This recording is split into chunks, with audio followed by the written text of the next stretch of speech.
life in general is made better by T-Ducks memes. Let's bring Paul on, and then when Astrid arrives, she can jump on as well and tell us what's going on over at EPHQ. He's live.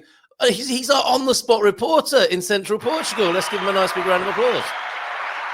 We go now to Central Portugal, where, it's all kicking off there, Paul. Well, what can I say? Calm down, everybody. It's Central Portugal. That's a vision of peace. That's lovely. How are you today? I'm very good. Yeah, it's a crisp, chill morning. Everyone's crowded into the cafe, I think, this morning. Yeah, very good. Have you been there yet yourself this morning? No, not yet. No, not yet. But I'm up by the Igreja Matriz, which is a sunny spot to kick off the Munson show. Oh, it's fantastic. Look at it. It's casting a long shadow there, Paul, across the cobblestones. Oh, I just want to go into a kind of that BBC style. Paul Rees is striding across the courtyard of the church, resplendent in the central Portuguese sunshine. Sounds like a state funeral. No, I'll stop doing that. News at 10. Pedrogao Pequeno is where I am, actually. I should have said that, really. Yes, Paul Rees reporting from. Yes. Okay. So tell us a bit more about this delightful place. Oh, Pequeno, it's the little sister to Pedrogao Grande over the river, but it's in a different municipality and different region. It's the sort of western end of Castelo Branco region, in the Tab municipality.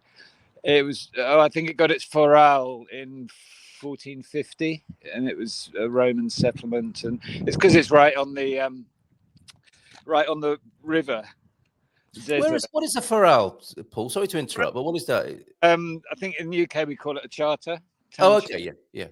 I think it's upgrades it to probably can hold a market and that sort of stuff. And people can be flogged in the middle of the town square. Yeah, so we've still got the flogging post out. Yeah, good. Glad to hear it. Hear it. It sends a very clear message to newcomers, doesn't it? Every town should have one. Yeah. Right. Absolutely. It's pretty essential. What are they called? Pillories, aren't they?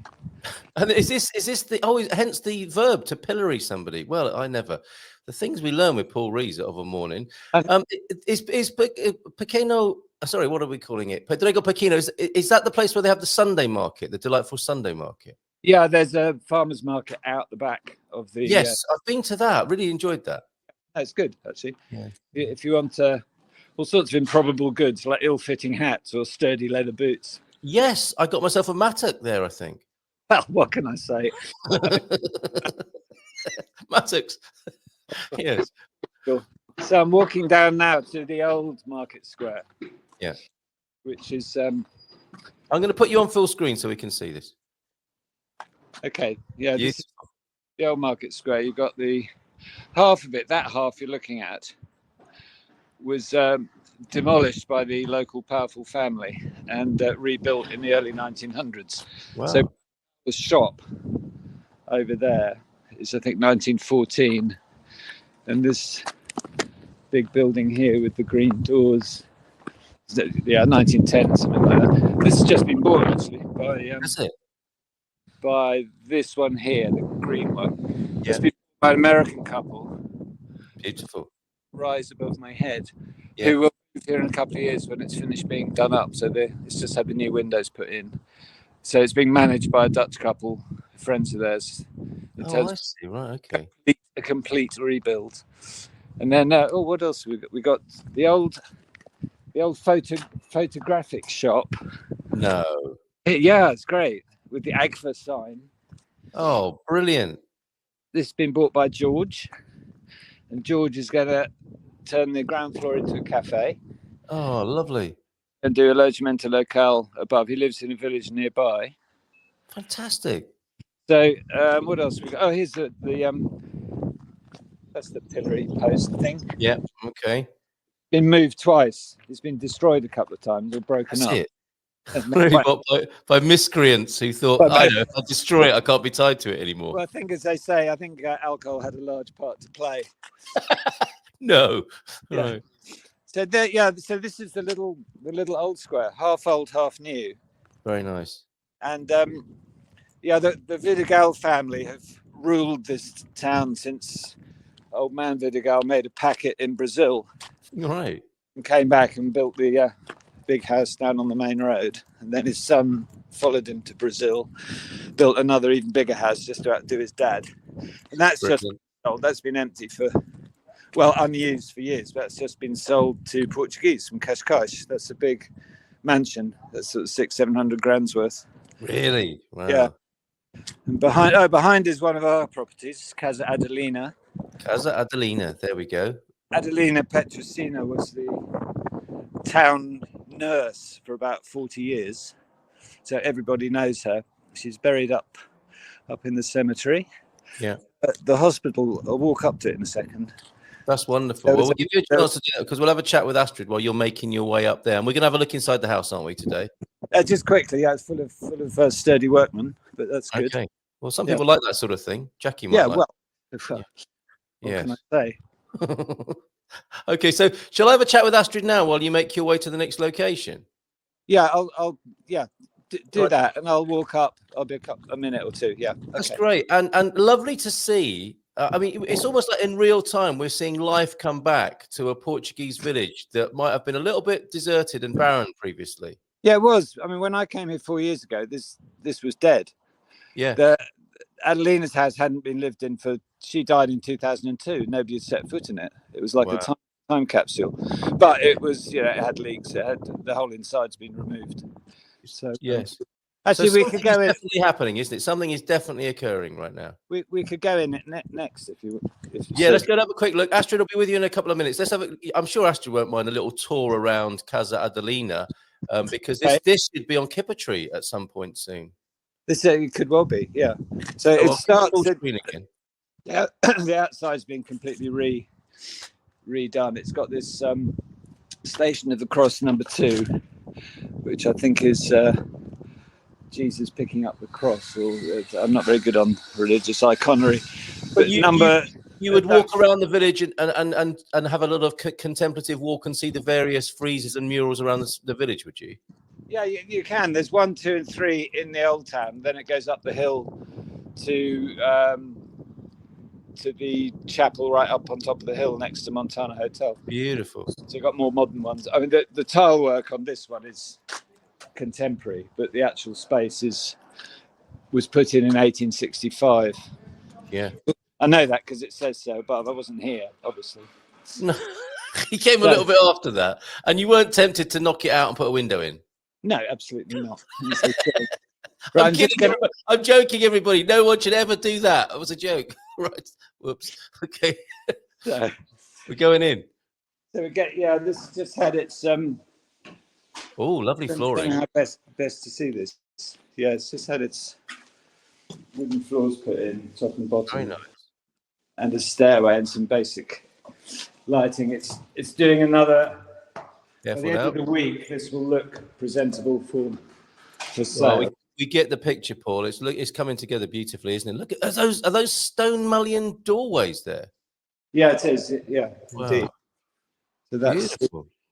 So those will be stripped and sealed. So yeah, it's a basic 3-bedroom en-suite house. But the main thing's the view. If you can see the view back over the square. Wonderful. And the distant hills, and it's got a roof terrace. Love it. Well, we've got some other pictures that we can show. That roof terrace is very special. We've got some stills of that we'll share with you. It is all good stuff. We're going up. That's sturdy work. Right. All right. I must show you this view. Wonderful. So that's your gin and tonic view. Isn't it just cafetiere or gin and tonic view? You know how to describe a property there. Yeah, Paul. no, it's good. And that's where you can grill your fish as well, isn't it? That's going to be an outside kitchen as well. There is indeed, outside kitchen. Time for space for your wine fridge. Yeah. Etc. So this by the end of the week, we'll photograph professionally. Yes. They got to a Friday evening, but everything says there were 7 people working here yesterday. Really, it's coming together though. Including our contracts manager, Senor Gelu. So everything is The Iceman. Is that? He's got a perfect name for a contracts manager, isn't he? Senor Jello. He's an affable chap, but I wouldn't want to get on the wrong side of him. No, that's how to play it, isn't it? That's how to play it. So there's just a snapshot.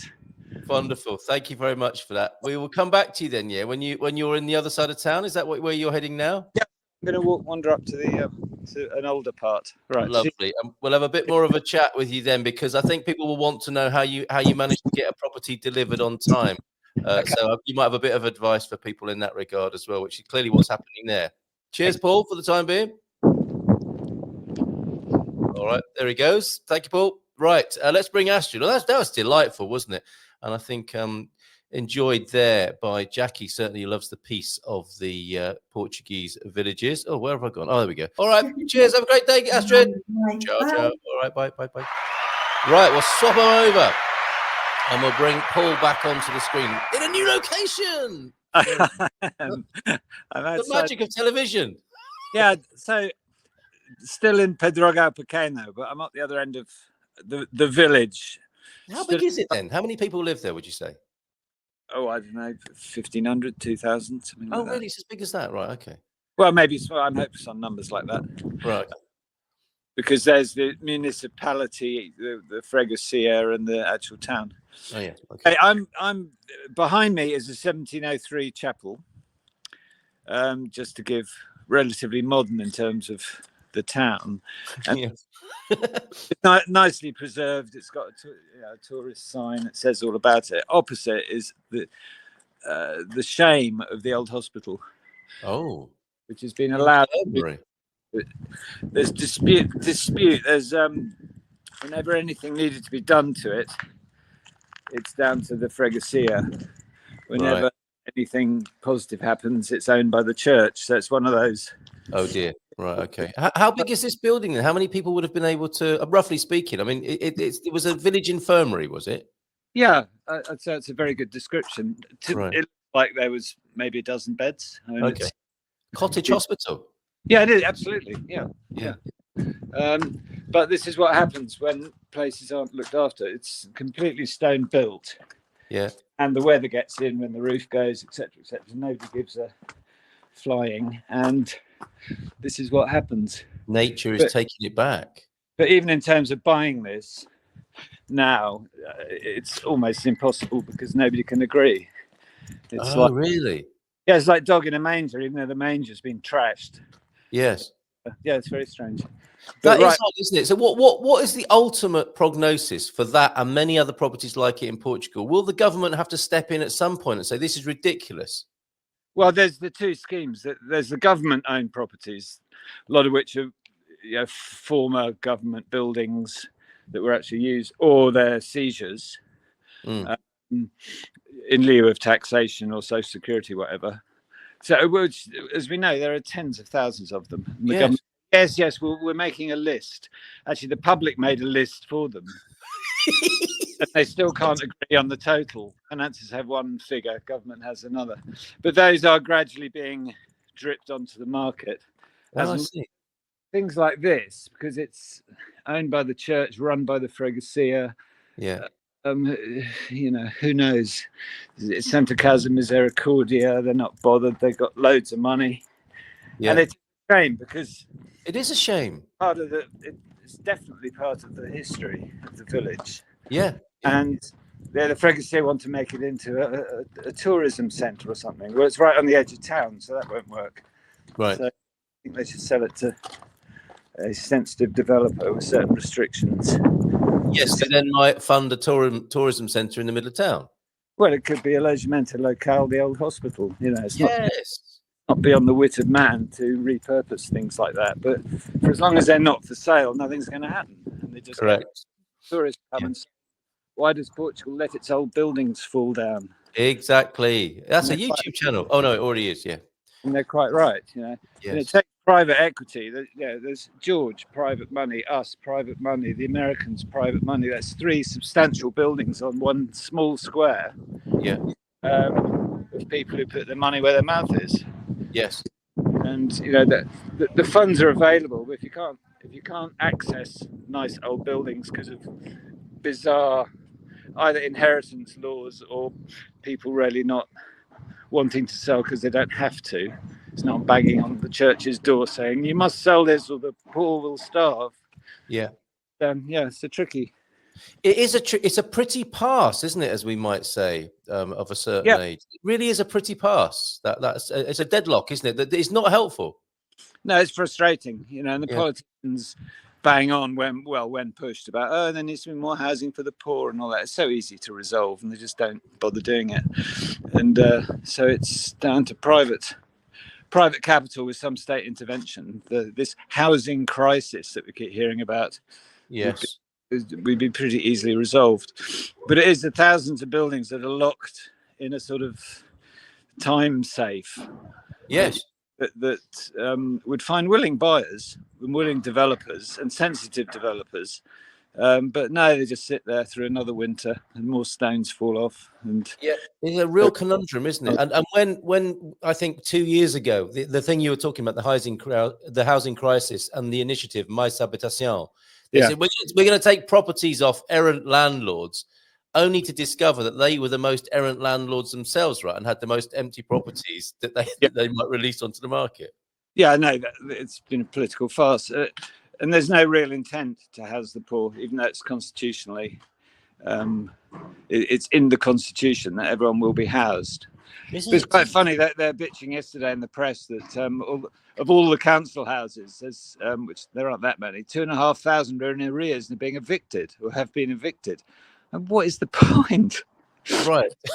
What is the point? Winter time, kicking people out onto the streets. That is bizarre, isn't it? To make another more expensive problem on the streets of the cities. And the new minister yesterday, apart from saying, "Oh, we've only been here 6 months," saying, "Yeah, but we're increasing the number of shelters." I mean, bizarre. You and I could run this, Carl. I tell you. Even you and I. Even you and I. It's a two-pipe. It's a two-pipe problem, but come the dawn, we would have resolved key parts of the housing crisis. Yes, we could be so pleased with ourselves, couldn't we? And the other thing in this mix now is the new law about building on rustic land. What do you make of that? It'll be misused and abused as ever. But it's got to be positive as long as the rustic land is sensibly chosen, put it that way. I think there's enough brownfield sites in every freguesia and council area that are unused. I mean, even Pedrogao Pequeno, there's industrial areas. There's a huge old tile factory that is filled with birds and old bats that you could probably get 40 houses on it. So why release that? It's got a concrete floor anyway. These could be very exciting public housing developments, couldn't they? Yeah, they could be. And it is a question of the planning process. The planning at the moment, we're halfway between Simplex that started earlier this year and the old system. We're in a sort of grey zone at the moment. So anything that hints of pre-March this year comes under the old rules in terms of the specialities and stuff. People are getting tripped up on, yes, well, we've had this, but we want to know your flood defences or the wiring plan needs doing. This is on retrospective applications for swimming pools. Right. So the cameras, because they're losing a lot of power, basically, with the Simplex scheme for planning permission. Right. One seems to have decided to be as difficult as possible during this grey interim period. And I've had loads of email. I had an email yesterday about legalising a pool house that was built in 1979 in Cascais, and they're going to refuse it. Having spent the foreign British buyer having bought the place, doing the right thing to register the pool house and the pool, they're now saying no, it's completely illegal. And you think, just get on with it. It's only a bit of paper. That is not helpful, is it? It's not. It shoots itself in the foot. Doesn't it just? On planning. And that's why it all relates down to building homes, I wouldn't say for the poor, but lower cost homes. The reason there are no builders building lower cost homes is taxation, time delay. There's no money in it. Yeah. So it has to be subsidised in part by the government. Yes. But you look at the insane level of taxation on building. I'm surprised anyone does it. So any builder with a bit of land will build the most luxurious property they possibly can. Yes. To maximise return. Yeah, exactly. So it's very interesting, isn't it? Yeah, all the EVA, you're paying 23% on your building materials, aren't you? It's prohibitive and unimaginative. Absolutely. Yeah, or 6% in historic areas, which is what I'm sticking to now. Very good. That's a wise move. And the shame is, it's all the pieces are there, aren't they, for a very happy picture, but they're not being joined up, are they?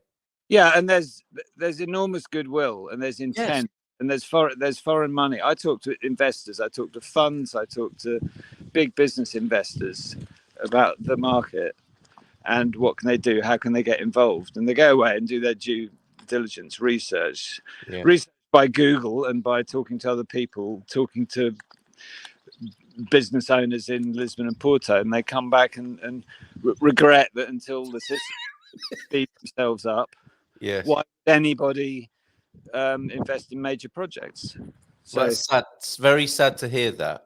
Funnily enough, I was watching a panel discussion of 3 almighty investors who are getting back into investing in London. And it really surprised me. I grew up in London, and there they are. They were sat on a plush sofa at one of these, sort of conference webinars talking about their plans in London. And they were talking about, politics being a blip, really. It's just an outburst in the grand scheme of things, because they take a much longer view than the political cycles. Yeah. Where do you think we are then in Portugal? Are we sort of just witnessing a bit of a political blip, and the big investors, the people who could really make a difference, are just biding their time and waiting to step in? Where are we in that grander cycle? No, I mean, I paint a gloomy picture. There are big investors. You've got to look at the comporters of this world, the big, it's mostly tourism based and luxury end, but you look at the areas of Lisbon that have been built up. They're being developed, but you look at the timelines and they're 4, 5, 6, 7 years. So the people that have got a longer term cycle, but big, butch, well-funded property businesses are making good money. They're just weathering it, but there seems no political will to speed things up. And some argue that's a good thing. Otherwise, we'd end up like Spain. So it's you always have to look at it from a number of angles, don't you? And I think that's true as well, isn't it? That is a fair point. Yeah, no, I think it is. I think the frustration, though, is the people that want to move here and make a new life here. They are suffering in the insanity of local authority interference. And just delay. If you want to buy a building and put in central heating and put a little extension out the back, it shouldn't take you 4 years to get correct. Yeah, that's not helpful. That's just a bit of sort of local politics power mongering, isn't it? That's really unhelpful to regular people. No, absolutely.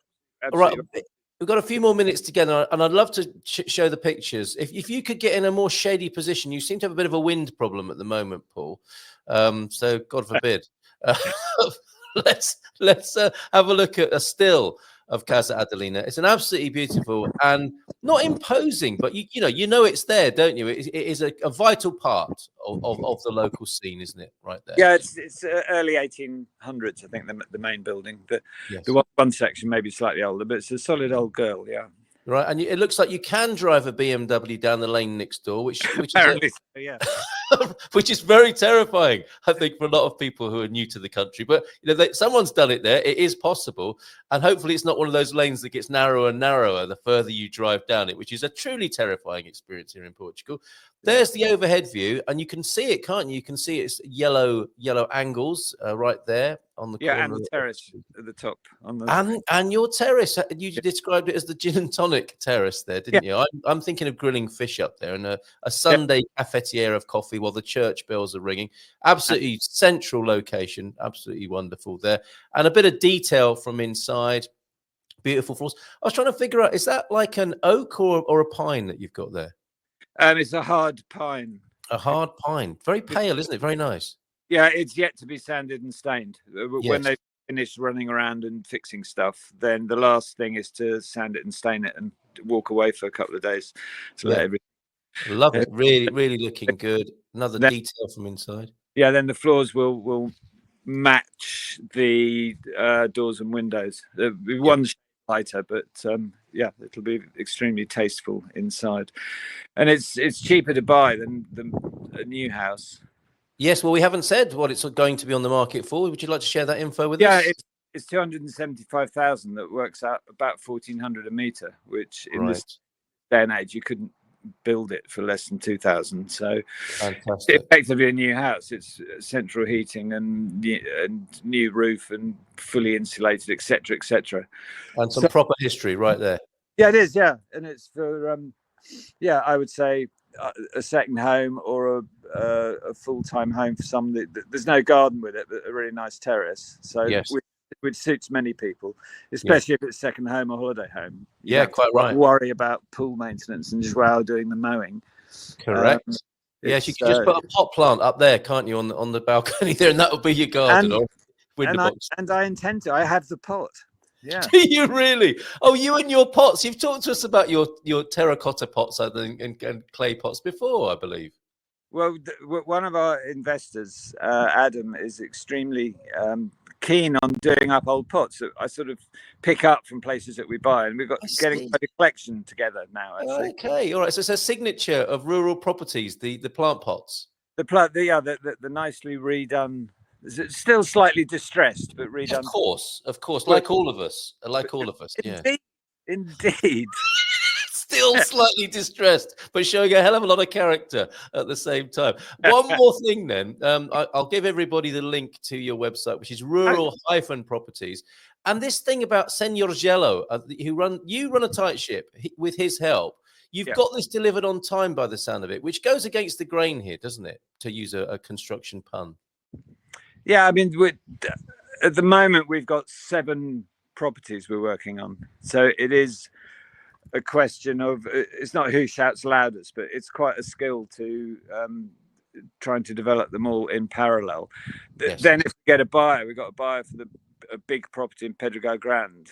Resources must flip to that to get that finished it's about a 12-week finish. So it is a constantly shifting game of labour, and labour's not a problem. It's just having it in the right place at the right time. Yes. So it's a game of 3D chess. Not everything I do is on time. Some things are quicker, some are slower. No, fair enough. Adelina's taken its time, but I think has benefited from it. And in a rising market, as time goes on, the price goes up anyway. So from a financial point of view, it's not a bad. Yeah. Very good. Lovely to see you. Thank you. I will put that together as a little clip and stitch those 2 bits together, because you've shared some very interesting information with us there and showed us a beautiful property. Also, thanks coming in from Paul Richards, yours and mine favourite Yorkshireman, Paul Richards, for his help in a property in Luzon. Ongoing, he says, with a little bit of a nod there. So maybe see you in Beral country sometime soon, Paul Richards. Cheers, Paul. Thank you so much. Have a great day in Central Portugal. Yeah, and you. Thanks, Carl. All right. Ciao. See you. Bye for now.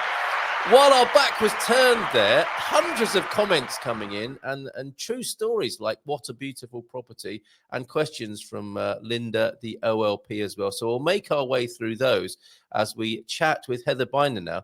The theme now, and I've started writing a little song. First Christmas in Portugal, I think, is a great theme here. We'll talk to Heather about what's going on in the world of boots on the ground Portugal, and comparing and contrasting American. I can chip in with a bit of UK Christmas coverage, not that I've been there for quite some time now, and see what you're up against if you're going to be spending your first Christmas here in Portugal. It's like